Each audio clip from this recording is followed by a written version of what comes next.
Então, quantas pessoas tinham na Paulista nesse final de semana? Ou lá em Eu acho que eu tenho essa informação, inclusive. Era muita gente? Era. Assim, tal, tudo bem. Mas assim, o quanto isso representa da população? Do mundo real, né? Do mundo real. Não é quase nada. 40? Vamos considerar que eu sempre acho que os cálculos de número de pessoas presentes têm uma alta chance de ter erro. Primeiro depende de quem tá dando o número, né? Sim. Desde que eu sou jornalista, eu cobri a greve de metalúrgico e greve de bancário, eram as mais importantes, né? Aí na greve do metalúrgico, as fábricas falavam assim, 10% está em greve. Aí o sindicato falava, 95% em greve. Greve de banco era a mesma coisa, né? E a hora que você vai calcular, a Globo nos últimos anos decidiu não fazer um cálculo, mas dizer quantos quarteirões estavam muito ocupados, quantos quarteirões estavam menos ocupados e quanto isso dava no total. Sem calcular um número, porque é muito difícil. Sim. Quando começou a parada, que inicialmente era parada gay, depois parou LGBT, LGBTQIA+, as autoridades, né, municipais começaram assim, tinha 500 mil na Paulista. No ano seguinte era 1 milhão. Aí 1,5 milhão. Até que chegamos a 3,5 milhões na Paulista. Você ficava olhando a Paulista e falando assim, cara, mas que 3,5 milhões? Um terço da cidade de São Paulo estão aqui. Não faz nenhum sentido. Um terço veio, compareceu. Claro que é um número gigantesco. Mas daí é calcular. É como Réveillon na Paulista. Se você pegar para começar a fazer cálculo, né? Não vou falar que é cálculo de padaria. Que a gente faz. Tirou a caneta daqui, ó. Tirou a caneta da orelha. A Paulista tem 2 quilômetros. A Paulista tem 2 quilômetros. O palco fica ali na altura do Conjunto Nacional um pouquinho depois. Então você já não tem mais 2 quilômetros. Se você chega... Aí tem um corredor no meio de 3, 4 metros que é para passar serviços e tal. Em cada esquina tem corredor de acesso. Se você chegar lá perto do final da Paulista, já acabou o povo. Aí tinha 3 milhões de pessoas no Réveillon da Paulista. Bom, segundo a USP, aqui nos portais, está dizendo que tinha 42,4 mil pessoas.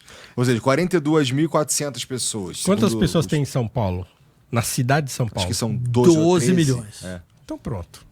Entendeu? É isso. É isso. Aliás, esse número é praticamente o mesmo que foi dado, o número que foi dado por esse mesmo instituto na manifestação do 7 de setembro foi de 100 mil pessoas mais, 100 mil pessoas mais ou 10 mil pessoas mais no 7 de setembro que em relação a esse.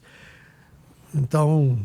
Então, assim, é bastante gente. É bastante gente, mas do ponto de vista da totalidade da população, não é ninguém. Então tem muita gente que nem sabe essas coisas que estão acontecendo, que ela está preocupada com o preço das coisas. A única coisa que ela sabe é se está caro ou se está barato o feijão ou o arroz. Né? É isso. E quando ontem, assim, a gente acabou de ter uma manifestação no final de semana, e aí, né, ficamos falando disso a segunda-feira toda, quase e tal. Aí choveu, e ontem em São Paulo, quantas árvores caíram? 130 e tantas. Você entende? Nossos problemas são prosaicos. Nós temos problemas que são prosaicos. Quando a gente tá falando, sem anistia, não sei o quê, tá caindo árvore no carro do cidadão. Entendeu? Tá caindo árvore na casa de não sei quem. Aliás, eu vi uma imagem. Tá inundando. Uma árvore desse, né, pendurada, cheia de cabo em cima, e o sujeito, que talvez fosse o dono do carro, com uma lanterninha, debaixo daquele monte de fio e daquela árvore. E eu fiquei vendo a televisão, sai daí, meu, vai cair na tua cabeça. Que loucura, não vi isso aí não. Meio temerário, né? O que eu acho, Paulo, é que o resultado da manifestação deste domingo foi muito bom se considerarmos que não existia uma organização anterior. Isso foi lançado entre 10 e 7 dias que começaram a surgir as ideias de vamos fazer manifestações contra o PEC da bandidagem e contra a anistia, que foi um tempo muito mais curto do que a manifestação anterior do 7 de setembro, que começou a ser avisada 20 dias antes, né? Eu acho que, nesse sentido, o resultado foi muito favorável. Agora, em termos de número, sem Sim, dúvida alguma. é. Foi praticamente a mesma coisa, não só aqui em São Paulo, como também em Copacabana. Em Salvador, eu não sei, mas a imagem de Salvador é impressionante. Sim. Salvador tem uma população muito ligada ao PT e à esquerda, né? Muito forte. As imagens Que é que eu vi curioso, são você vai ver os impressionantes. números de violência em Salvador, assim, são isso. assustadores. E assim, ninguém tá nem aí. Em Né? Salvador, governo petista há várias gestões. várias gestões. Né? E, aliás, é a polícia que mais mata. Pois é. E a segunda é do Maranhão, que é PT. também. Entendeu? Por ação prosaicos. É Sim. interessante isso, né? Porque, sei lá, espera-se assim, um alinhamento do discurso com as ações. E outra, essa ideia de endeusamento que a gente tem no Brasil dificulta ou anula a visão do eleitor sobre quem ele está elegendo. O que eu quero dizer com isso? Que basta aquele cara representar ou estar dentro de um campo ideológico que eu considero que eu me alinho, ou, vamos dizer, se eu for lulista, basta o cara ser do PT que eu vou votar nele pra ser a porra do prefeito. E aí eu não sei se aquele é um bom prefeito, ele só sei que ele é petista. Daí eu voto nele, né? Que é um dos piores. Bom, é que todos os jeitos que a gente vota são os motivos que a gente escolhe pra votar são horrorosos, né? A gente vota pelos motivos errados. Mas a gente fala em Brasil, Igor, assim, o brasileiro não. A maior parte do brasileiro não vota por convicção. O que mais tem no Brasil é compra de voto. Então, assim, o brasileiro vota porque recebe 50 conto, porque recebe promessa de uma praça, de um troço. Então, assim, pouquíssimas pessoas vão às urnas por convicção. O Brasil é um país gigantesco, né? Gigantesco. As pessoas que vão à urna falar, vou votar no fulano porque fulano tem ideia X ou Y, é muito pouco.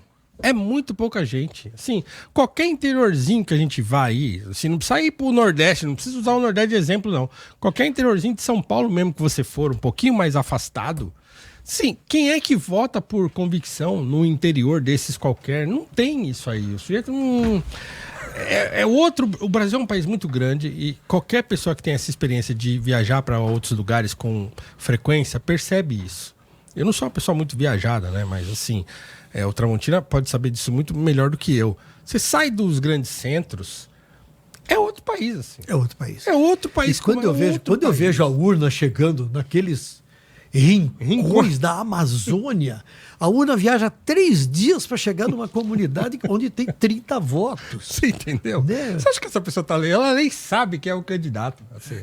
Ela recebe lá a urna e já recebeu o santinho um dia antes, ela já sabe em quem que ela vai votar, porque ela já foi orientada a isso aí. Então...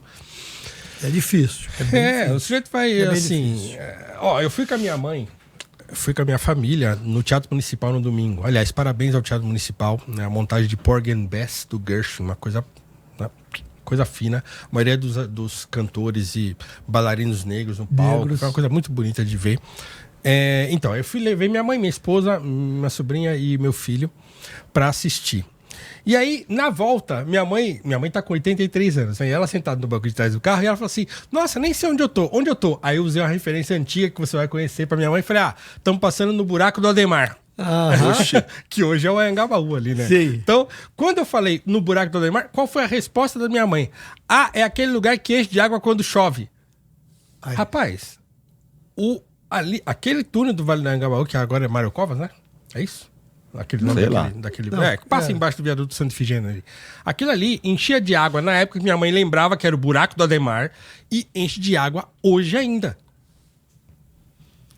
Então, esses são os nossos problemas. Nós temos quase 50% da população que não tem saneamento hoje básico. não Daqui a pouco enche chega o porque a mestre hora... dos magos. Hoje não Você enche entendeu? porque a hora que começa a chover forte, a prefeitura, a CET vai lá e fecha a entrada e fecha a saída para que ninguém fique preso lá dentro, né? Mas é isso. O O problema é mesmo. subprefeito da Vila Mariana, que é do MBL, o Rafael Minato, ele é subprefeito da Vila Mariana. Ele ficou 10 horas ontem esperando a Enel chegar lá. Pra tirar o troço lá, restabelecer a energia. 10 horas o subprefeito, ele ficou lá. Ele ficou sentado lá esperando os caras. E os caras demoraram 10 horas para atender o subprefeito da Vila Mariana, que estava num ponto lá com árvore caída, com luz cortada, esperando os caras atenderem. 10 horas. Esses são os problemas reais que a gente enfrenta. O resto, tudo, é tudo jogo Aliás, de eu vi um aí. comentário muito bem fundamentado, lembrando o seguinte: a Enel pouco investe na modernização da estrutura. O pouco que ela investe é nesse sistema para tapar o buraco, ou seja, consertar quando quebra, quando a árvore cai em cima, porque na prática ela tem que gerar os lucros e mandar para a Itália, porque a empresa na Itália está quebrada. Sim. Né? E melhora o sistema de cobrança também, como, né, óbvio. Isso aí não tem. Então, ao invés de investir na modernização do sistema para que tudo funcione de uma forma mais eficiente e evite problemas maiores, né? Não, fica assim, nós agora temos 1.200 equipes para consertar os cabos, né? Então é na base do conserto e tal. É muito bom a gente discutir essas coisas, é legal e tal, mas, enfim, o problema, os nossos problemas são muito assim, a gente está discutindo o problema do século XIX, né? É verdade. Ainda hoje.